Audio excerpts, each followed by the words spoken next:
Awesome. I think we're going to go ahead and get started here.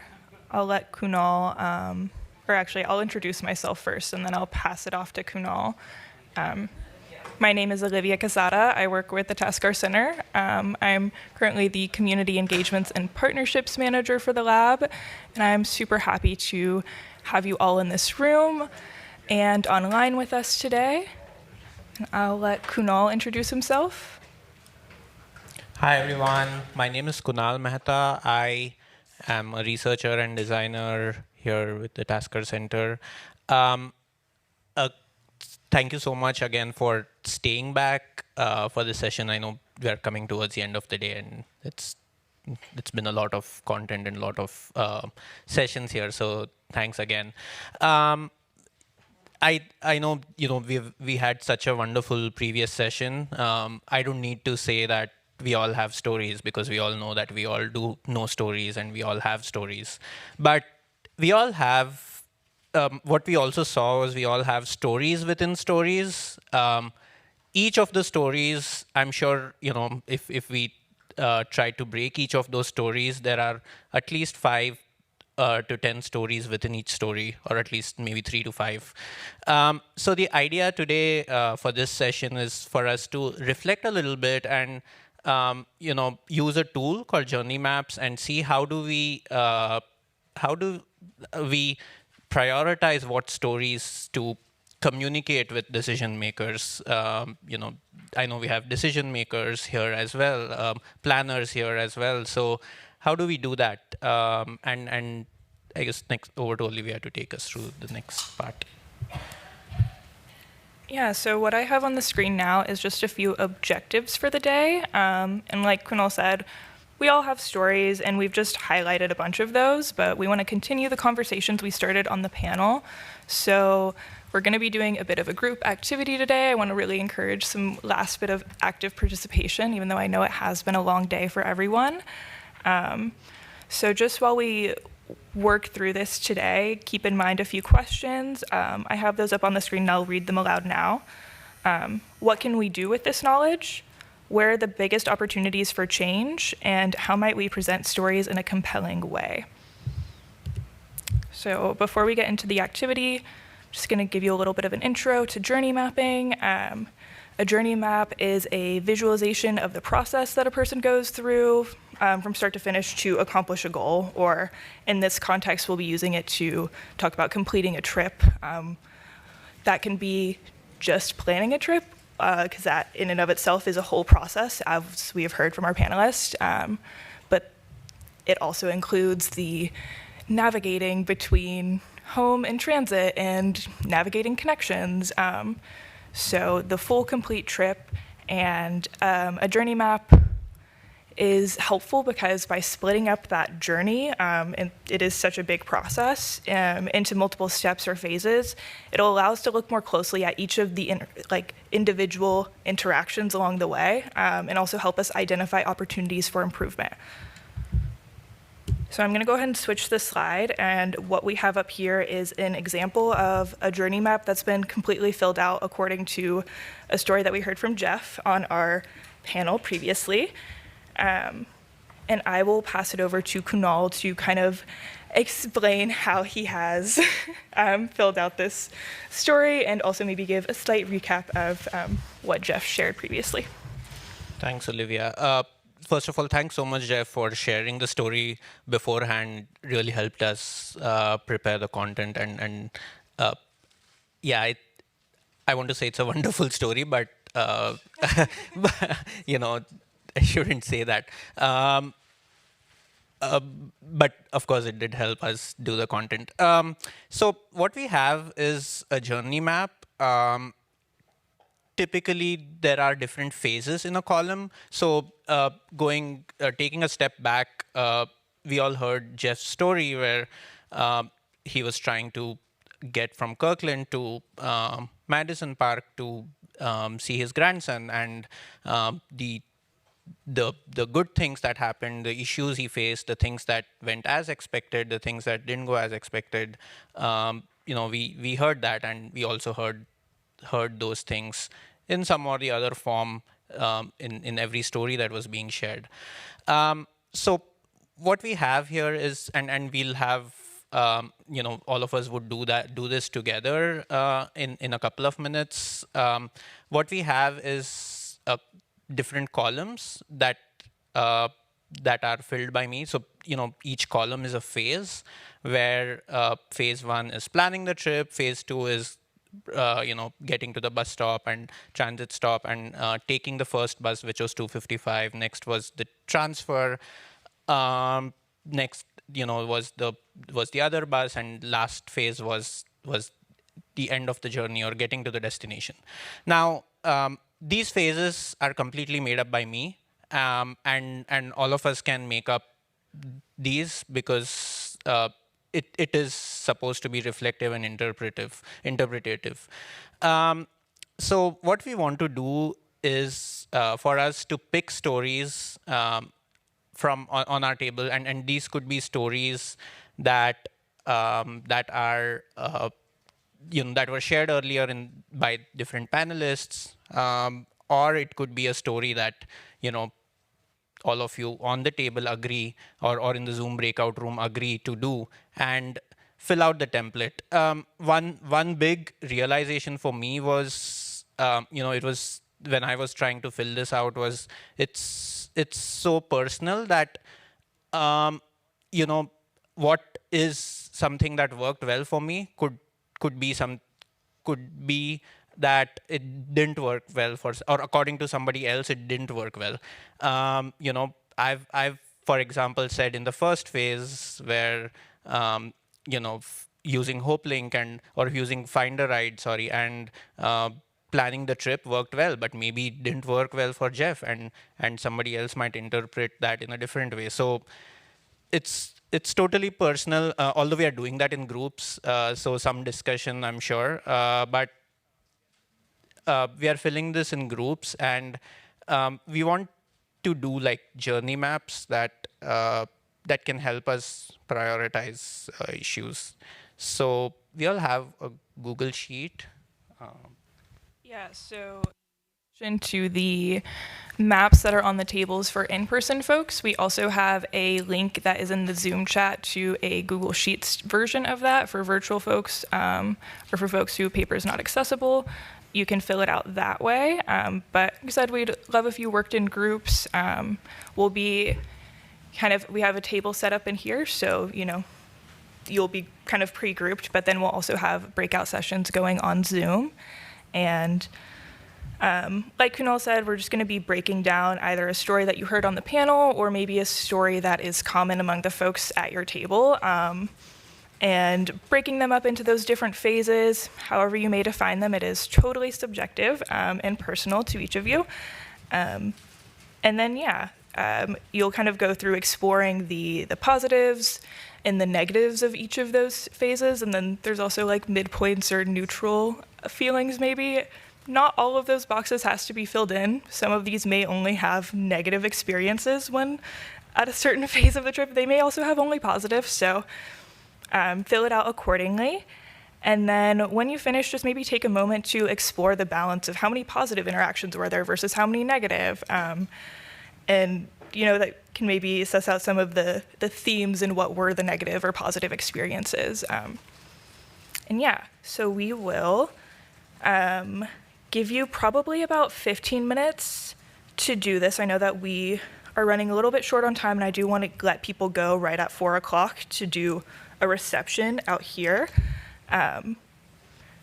So among tables, I think production will be splitting up Zoom breakout rooms that should assign you automatically.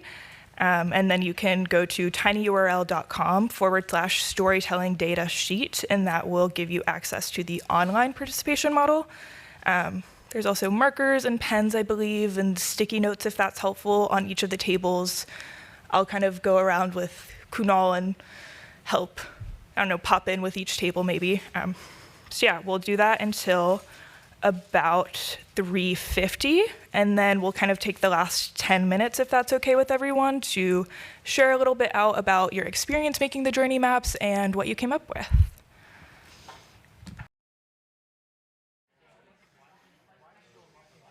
for now, we want to get some thoughts on your reflections of doing this exercise. So we probably don't have the time to go into the stories, but any insights, any reflection, whatever you all want to share. Yeah. Do we have any volunteers to maybe talk about the experience of the activity you just did? Doreen, up here. I'll have Kohei hand you a mic right behind you. All right, so we spent a certain amount of time talking about Fifth Avenue in downtown Seattle. That was partly generated from the how do we model vertical issues things, and then we were talking about all the government buildings and whether there isn't curb cut are or aren't curb cuts, and by the way, there's some freeway off ramps, and so anyway, that was the discussion, and it was like, well, it was generated by the question about data modeling. I don't know whether we generated anything useful for data modeling, but that was that was one of the places we went. I don't know if anybody at the table wants to add or correct. Was the inconsistency of the down ramps on corners. Curb ramps, yeah. And I didn't even realize that because Seymour just finds them. But for wheelchairs, the different sizes, so that's like a work action item. Awesome. Do we have any other groups? Yeah, maybe back here. Thomas. So in the journey map that we made, which was of a trip that Brian took last year, one thing that just came out of this at a high level for me, which kind of I remembered kind of reflecting on some of the experiences we heard earlier. In particular, apologies if I'm remembering the wrong name associated with the story, but I think it was Jill who spoke to moving to a mile outside of Monroe, a number of years ago, and then was driving at the time, and then lost the ability to drive, and kind of then having a new transit rider experience, in addition to the experience of working through the system not being designed for people with disabilities and presenting more barriers there, is just that the every new transit rider is going to encounter these barriers, and there's barriers just in being new to the system, and then all of these other additional barriers that deal with inaccessibility and barriers for people with disabilities are on top of what is already a difficult experience for a number of other reasons just by being new to this system. So those things compound. I think it was maybe Amara or Tanisha who had brought up earlier, kind of just the resounding point of access is for everyone, and adding access for disabled folks does not take away access for able-bodied folks. So I think that's a really great point to carry out through the day. We've got Anna over here. Did we have another question on this way? Sorry, Laura. I don't have a question. I was just going to report out what we said. Yeah. But we can Please go to do. Anna first. No, sure, please. Sorry. We also talked about Fifth Avenue near the buildings there that you have to access. And we heard a story from one of our table mates about how they take an extra 20-minute journey because they've figured out that tourist infrastructure is maintained better and more reliable than other infrastructure. And so they've catered their whole daily commute based on the monorail infrastructure, including the elevator there and the escalators, and then also the Columbia Tower food court area, and how the whole journey is basically a response to like being failed and wanting that consistency and finding it. And bathroom access also came up, which I will never stop talking about. So I want all the bathrooms, all 6 bathrooms we have in Seattle, and find a ride. But yeah, so it was just funny that the same Fifth Avenue stuff came up. Oh, and something interesting had to do with sidewalks and all of the different sidewalk surfaces being a hazard, again, for lack of consistency. And then, because you just in lack of predictability, and then also crosswalk surfaces as well. And if you're low vision or have any mobility issues, like lacking that consistency, it's really hard to make those adjustments without injuring yourself or being really stressed out about it. Totally. There is a huge onus placed on the traveler to be anticipating all of those changes and inaccessibilities instead of having a transportation system that is always meeting the needs of the user. So that's a great point. And then did we want to pass it over back to Anna on this side? Thank you. So we started having a conversation about land use because that's sort of something that from the comments, I think with Judy's comment about moving, always intentionally looking for housing with transit access as a blind person, and then Jamin's comment about DC and the transformation, how accessible and that ease of transit there, and it made me think a lot about conversations I'm trying to have with my parents. So I grew up outside of Olympia in an area without transit, no sidewalks. I hated growing up there because I can't drive, and my parents wouldn't move for me, but now that they're getting older, they still don't want to talk about moving to somewhere with better access. And I feel like there's so much of our state that because there's just no sidewalks and it's outside of paratransit service areas, what kind of conversations are we having about land use and housing and ways to support people who want to move into housing that's closer in, but also way more expensive, or the difficulties of transitioning. So those are some of the pieces that we started talking about. Thank you. Thanks so much for sharing that. I personally, want to start looking for an apartment, and that's my single biggest criteria to be close to public transit. Yeah. Anyone else? We did have one more. Yeah. From the CTA Northwest conference in Ocean Shores, and I just was thinking about that, and there was an agency there, and I think it's an agency up north, but I cannot remember the exact name of the agency, but they actually sold the property that they used for their transit center to be used for tiny houses because there was nobody really using the transit center because it just didn't serve a good purpose. And then doing that, it helped them access transit from so it provided housing, right? So they had this property, it wasn't being used. What can we do with it?